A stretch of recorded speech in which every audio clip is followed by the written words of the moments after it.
Olá, tudo bem? Meu nome é Ana Maria Lousada e hoje nós vamos discutir sobre que tipo de projeto almejamos. Esse é um tema muito importante que nós precisamos, sempre que pudermos, retomar estudos, retomar questões que ficam pendentes, retomar a perspectiva teórica, retomar diversas possibilidades de aprimoramento que a gente precisa fazer ao longo da implementação do mesmo. Então, a gente vai partir do princípio aqui, imaginando que nós já temos um projeto político-pedagógico. E aí nós vamos fazer uma discussão para relembrar qual é o sentido do projeto político-pedagógico, por isso que a gente traz questões para pensar, para que a partir daí a gente possa estar reescrevendo, para que a partir daí a gente possa estar redimensionando esse projeto que já existe. No caso de vocês que ainda não têm projeto, a nossa discussão também vai ajudar, porque nós vamos procurar fazer, trazendo como foco quais são os principais pontos, as principais questões que a gente precisa considerar no projeto.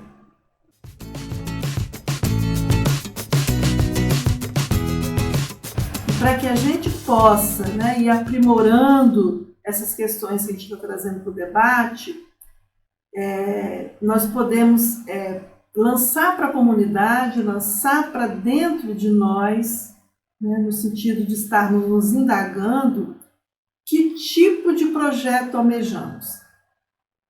Essa é uma pergunta fundamental, porque nenhum projeto é neutro.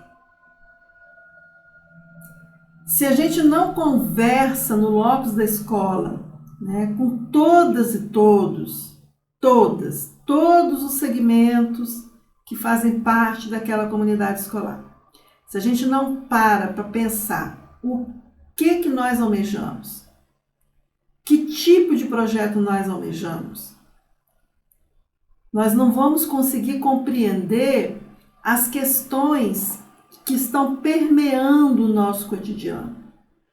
Questões políticas, questões ideológicas, questões de toda a natureza. Quando a gente fala que o projeto não é neutro, é porque, mesmo que não tenhamos consciência de determinadas questões que nós estamos implementando, ainda assim tem implicação na formação das crianças. Se a gente consegue conversar com a comunidade escolar sobre esse desejo, e ela entendendo que o PPP é o principal documento de uma instituição educativa escolar, de uma instituição de educação infantil, essas questões vão ficando mais claras. E aí, nesse sentido, é preciso considerar a nossa corresponsabilidade na formação das consciências humanas.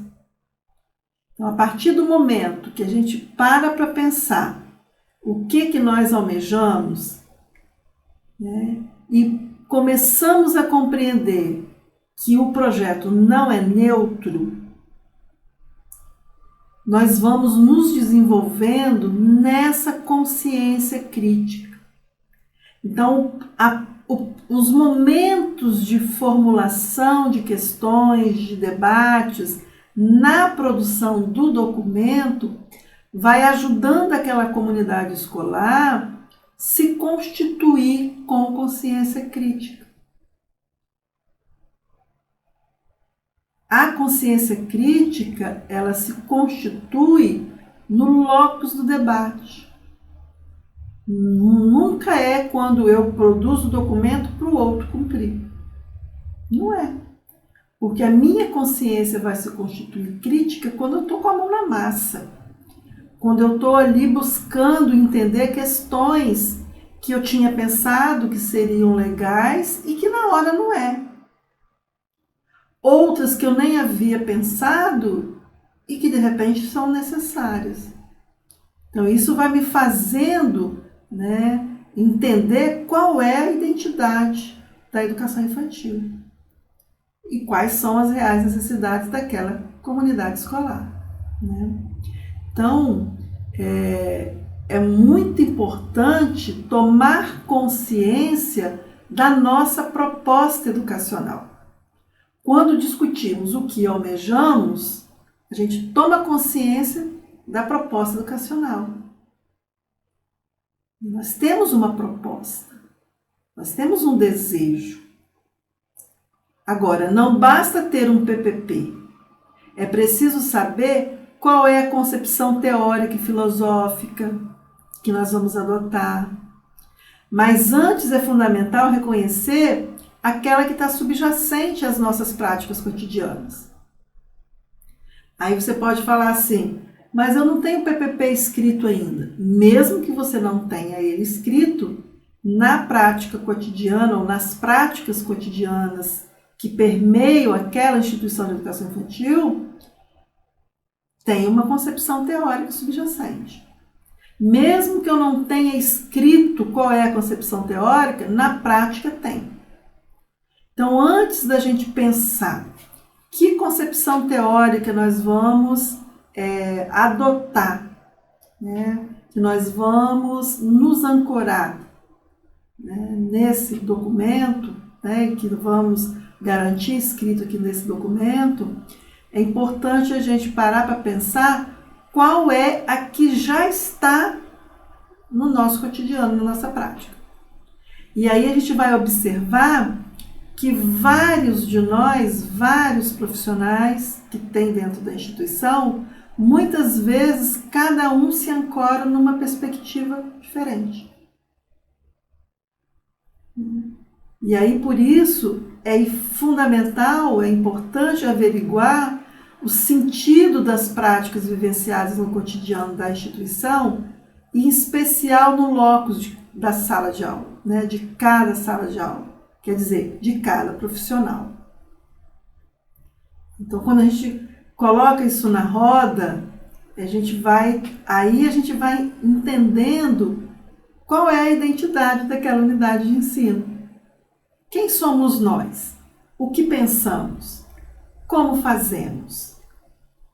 Qual teórico cada um se baseia? Qual perspectiva teórica que cada um tem se ancorado, mesmo que não saiba, mesmo que não tenha consciência. Mas quando eu vou falar, eu tomo consciência, eu tomo ciência daquilo que eu estou fazendo.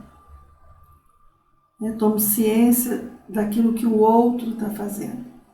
E esse momento dessa roda não é para apontar quem faz melhor, quem faz pior, ou quem está coerente com isso. Não, é para trazer à tona, trazer para o debate, para a partir daí a gente consensuar algumas ideias. O que não significa que cada um tem a sua peculiaridade, cada um tem o seu jeito de organizar.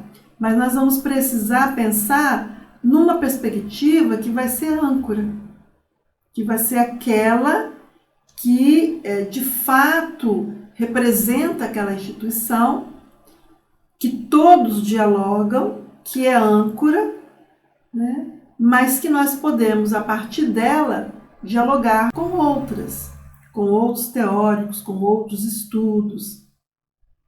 Por quê? Porque se a gente também fica limitado a uma perspectiva em detrimento das outras, a gente se limita. E eu gosto muito de falar que ninguém é bom em tudo, mas todo mundo é muito bom em alguma coisa. E aí, nesse sentido, a gente pode trazer isso para as perspectivas teóricas, né? Nenhuma perspectiva teórica vai dar conta de tudo numa sala de aula. Não existe uma perspectiva teórica que dê conta de tudo numa instituição de educação infantil.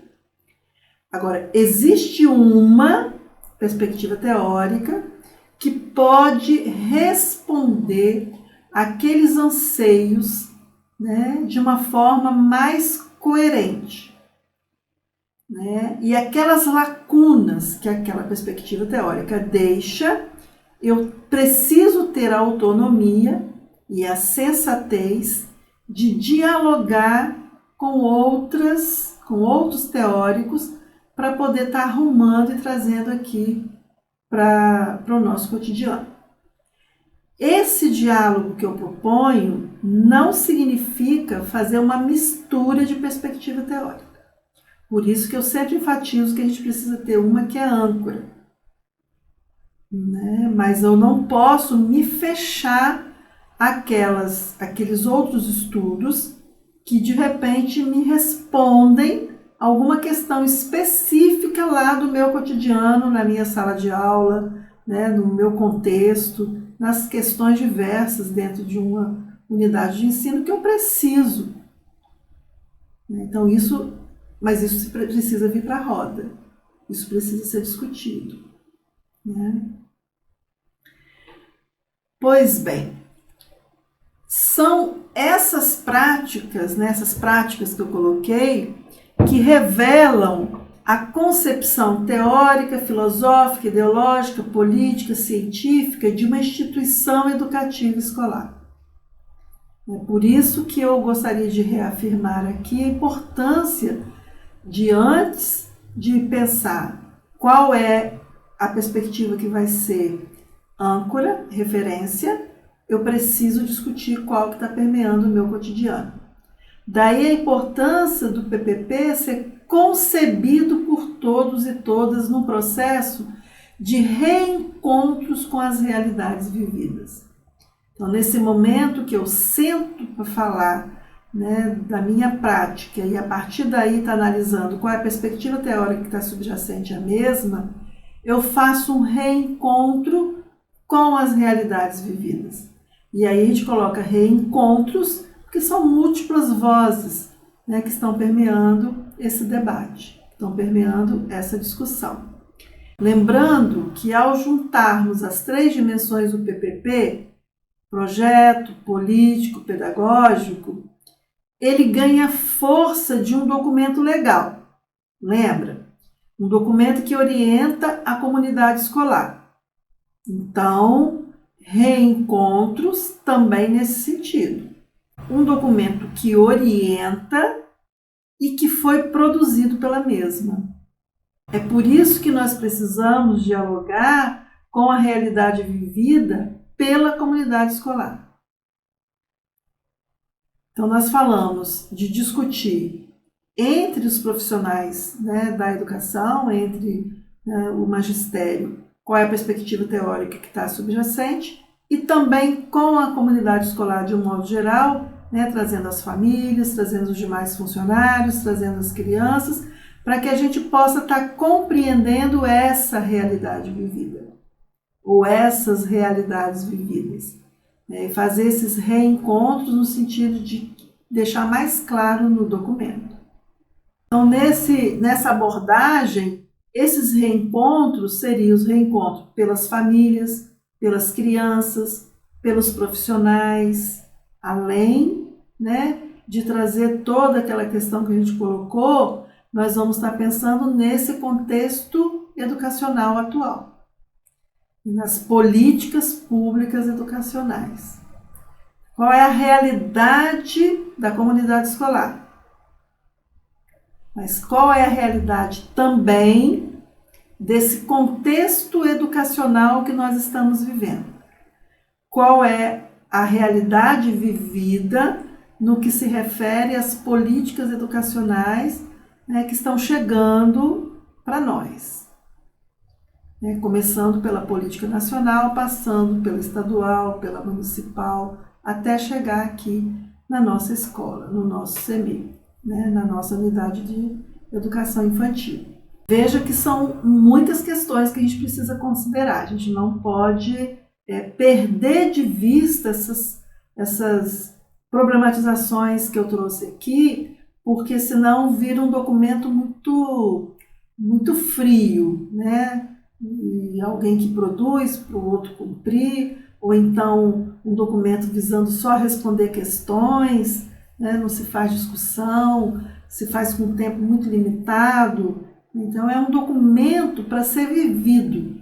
E a gente pode falar que ele precisa ser pensado na dimensão de um currículo vivo.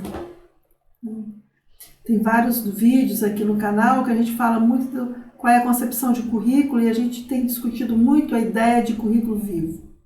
né, das questões vivenciadas no cotidiano daquela comunidade escolar. Então, isso é muito importante.